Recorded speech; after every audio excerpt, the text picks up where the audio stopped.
Página 130, por favor, de su módulo. Página 130, tema número 4. Página 130. ¿Ya? Cambios geológicos del planeta Tierra. Cambios geológicos. A ver, quisiera aquí recordarles un poco de historia.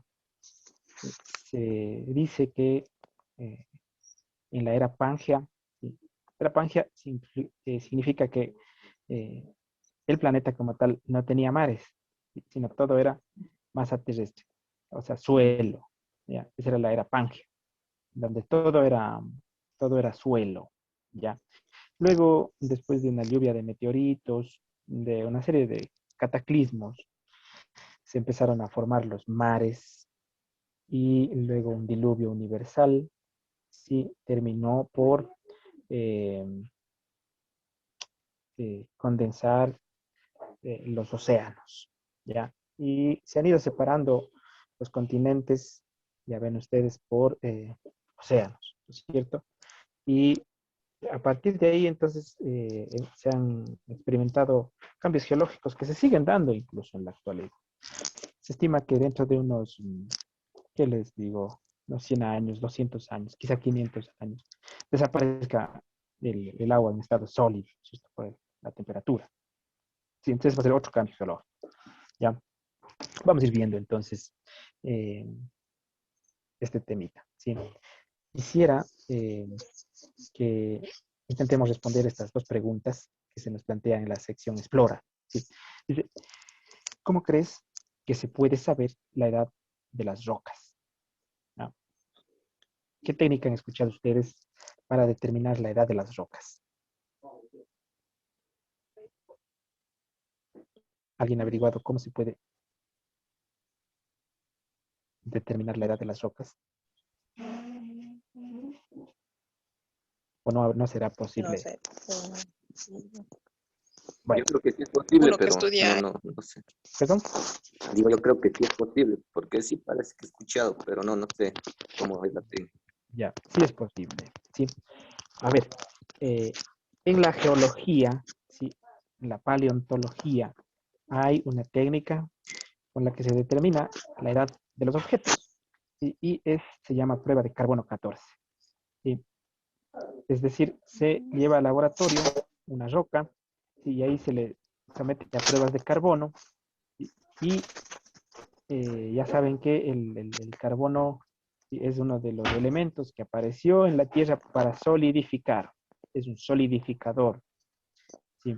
Entonces, este elemento solidificador, ¿sí?, permite determinar aproximadamente la edad, ¿sí?, de un objeto. Por ejemplo, ustedes hoy se ponen a trabajar su tierra, ¿no es cierto? Y cavando, encuentran un hueso, ¿qué les digo? De un hueso humano. Entonces van al laboratorio, el laboratorista se somete a la prueba de carbono 14 y dice, este hueso tiene 50 años, ¿sí? O 200 años. Ya, entonces así se identifica la edad de los objetos y en este caso también la edad de las rocas. ¿Para qué sirve conocer la edad de las rocas y de los fósiles? ¿Para qué servirá? Para tener idea, ¿sí?, o relacionar los acontecimientos que se suscitaron a lo largo de la historia de la Tierra. ¿Sí? Por ejemplo, si nosotros encontramos el fósil de un dinosaurio, comprobamos que en realidad existieron los dinosaurios. ¿Sí? O sea, no es un invento de unos cuantos, no existieron. ¿Sí? Y así podemos determinar que existieron algunas cosas. ¿Sí? Por ejemplo, uno de los, digamos así, de los tesoros de pronto más buscados, así de, por ejemplo, la búsqueda de la ciudad de Troya. ¿Sí? Troya, era un imperio el cual se escribió una Ilíada, un libro gigantesco, pero nadie conoce dónde estaba, ¿no? Y así. Entonces, eso nos permite ir identificando, sí, o recolectando datos que sirven para estudiar la composición de la Tierra en el caso de los cambios geológicos del planeta. ¿Ya? Bien. Eh, Quisiera que alguno de los dos me ayude leyendo qué es la geología. Entonces, conoce y amplía. Si está Ya le disponible. ayudo, profe. Por favor, señor Sari. Dice, la geología es una historia que se construye de forma cronológica sobre los acontecimientos que han sucedido en la Tierra. Las evidencias de estos cambios han quedado plasmadas en las rocas, que son investigadas por la ciencia. Es difícil determinar cuándo la Tierra se separó del sistema solar, pero a partir de ahí se escribe la historia geológica del planeta. El periodo precámbrico se conoce como el intervalo entre la formación de las primeras rocas y el periodo cambri- cámbrico. Cámbrico. cámbrico. Ya. Sí, gracias, señor Sari. Ya. Bueno, eso es la geología. Ya, construir de forma cronológica los acontecimientos que sucedieron en la Tierra. Entonces aquí nosotros vamos viendo cuándo se formaron los volcanes, cuándo se formaron los océanos, cuándo se figuró, se formó la separación de los continentes, ¿sí? Cuándo se formaron lagos, cuándo se formaron cordilleras, ¿sí? Entonces, eso es lo que hace la geología. Por ejemplo, gracias a los estudios de la geología, nosotros podemos determinar que efectivamente el suelo de las Islas Galápagos es fruto de la erupción volcánica. ¿Sí? Ya, avancemos un poquito más ahora. Cambios geológicos. Ahora, ahí hay un mapa, ¿sí? Y ese mapita, ¿sí? Nos está representando, ¿sí? Nos está representando a América Latina, ¿ya? Y hay incluso una franja en donde se señala el riesgo sísmico, ¿sí? No sé si ustedes han escuchado, por ejemplo, que nosotros formamos parte del cinturón de fuego. ¿Han escuchado esa hipótesis de que nosotros Sí. formamos parte del cinturón de fuego? ¿Por qué? ¿Por qué decimos que es un cinturón de fuego? Sobre el mar, algo así, dentro del mar, que digo, creo que hay algo, como unas placas, algo así. No, no me recuerdo muy bien. No recuerda muy bien. Bueno, decimos que nosotros estamos dentro del cinturón de fuego porque desde el Cabo de Hornos en Argentina hasta Australia, y pasando por toda América Latina, Estados Unidos, Japón, y el Océano Índico, hasta llegar en Australia, sí hay una cadena de volcanes constantemente activos, ¿sí? Están erupcionando constantemente y esto hace, sí, que nosotros tengamos alto probabilidad de sufrir sismos, terremotos, erupciones volcánicas. Y por eso decimos que estamos dentro del cinturón de fuego. Ya, bueno.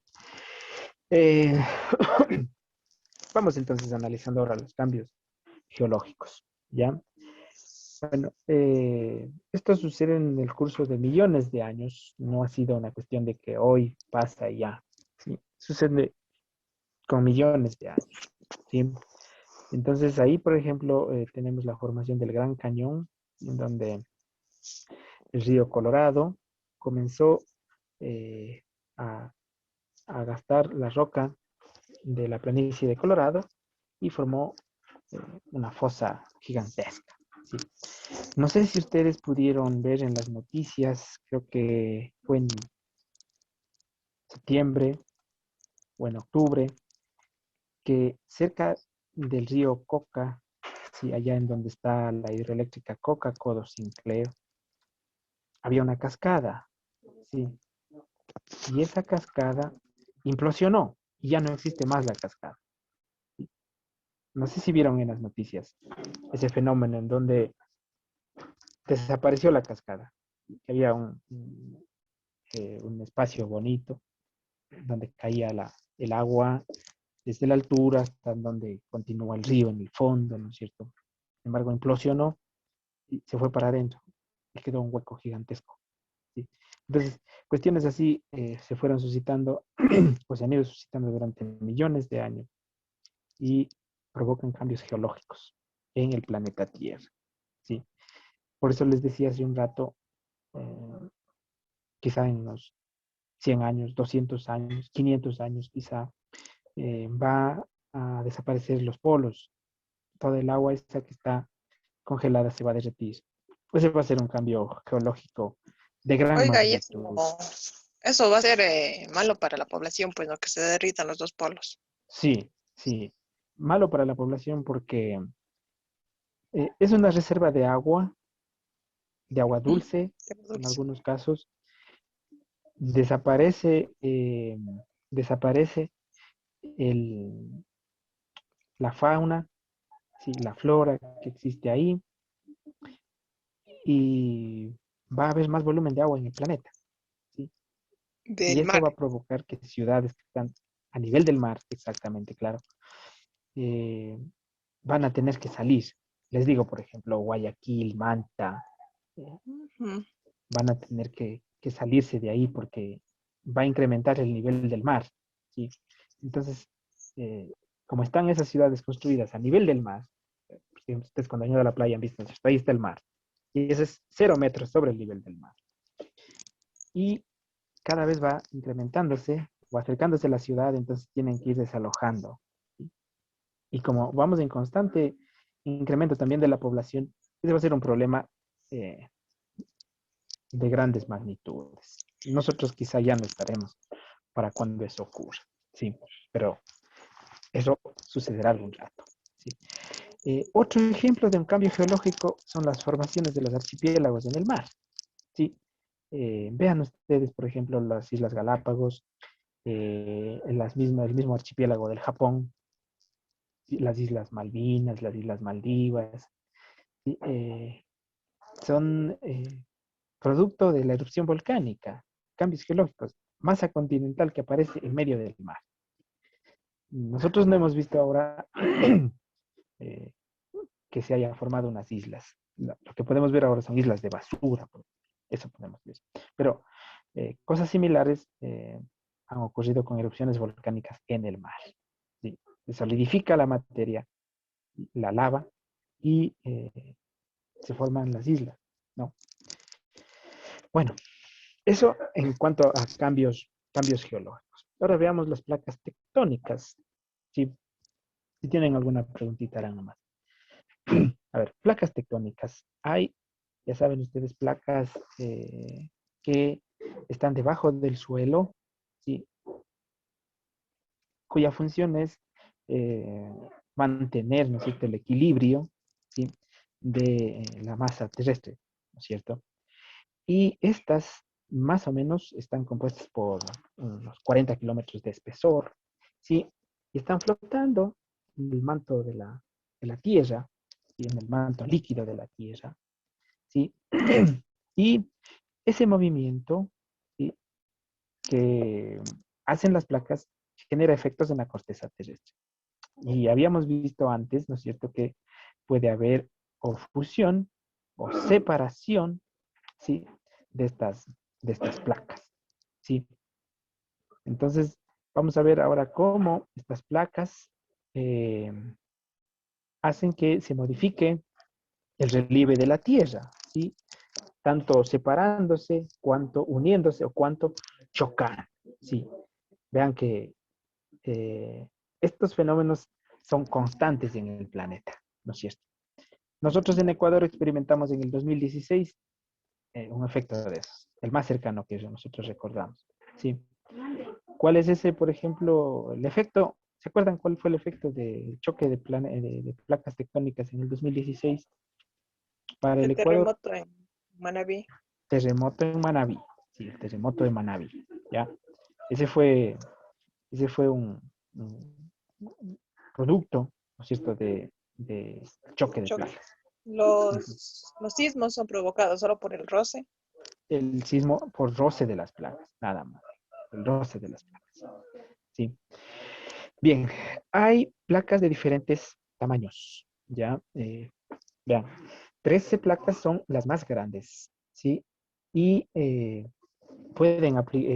estas placas pueden abarcar continentes enteros, como por ejemplo el caso de África, el caso de la Antártida, el caso de Norteamérica, la placa de Norteamérica, la placa sudamericana, ¿sí? Son eh, que contienen un continente completo, ¿no es cierto?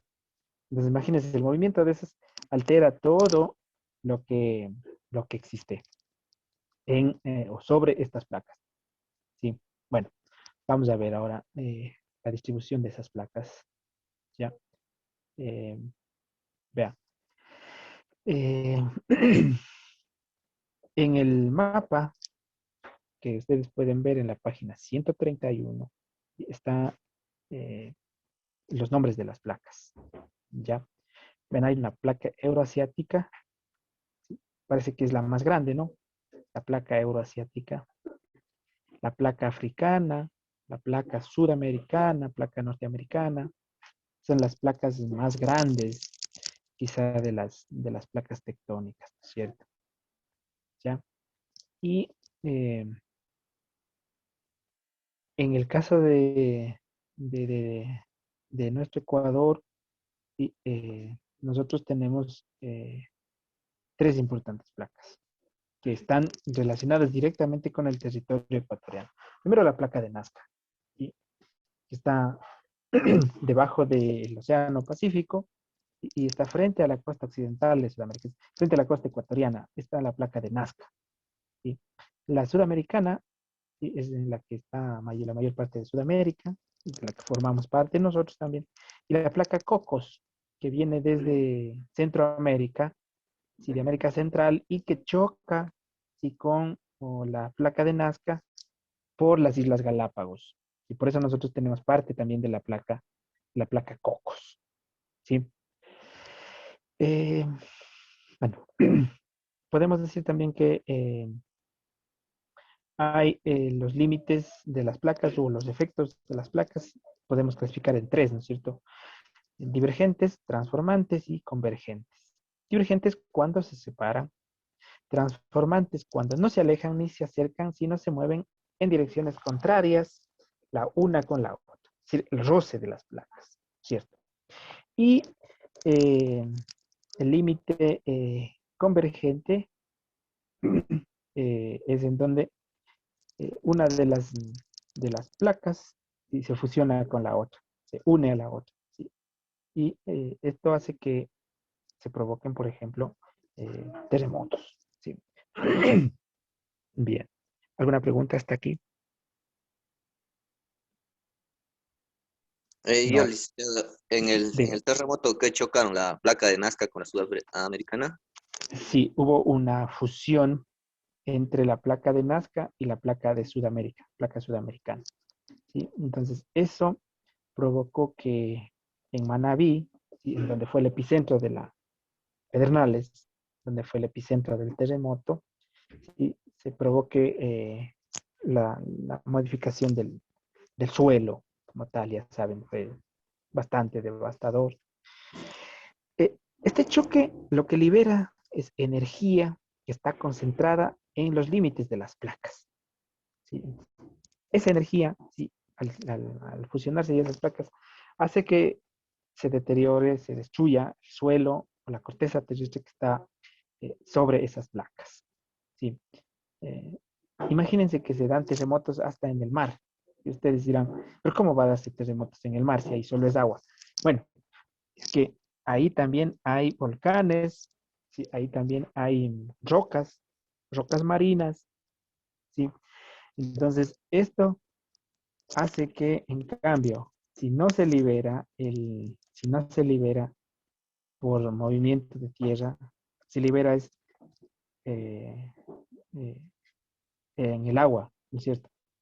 Y de ahí vienen los tsunamis o maremotos que nosotros decimos, ¿sí? La energía que se libera se descarga en el agua y esa agua viene y devasta todo lo que encuentra en la costa, ¿no es cierto? O lo que encuentra a su paso. A veces llega a las costas continentales, a veces no llega, se queda simplemente en el mar, ¿sí? En el océano. Licenciado, ¿y a cuánto más o menos ya se mueven las placas de velocidad? La velocidad, eh, más bien no es cuestión de velocidad, sino de fuerza, porque si se movieran a velocidad, pucha, prácticamente no dejaran nada de lo que existe, ¿no? Sino más bien se unen por la fuerza que contiene cada una.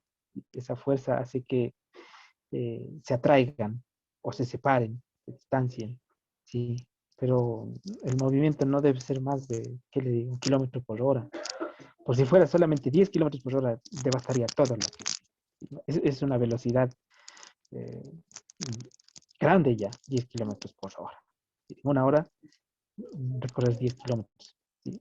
Yo entiendo que no debe ser ni siquiera 1 km/h para provocar estos daños, sino más bien es la fuerza con la que se mueve.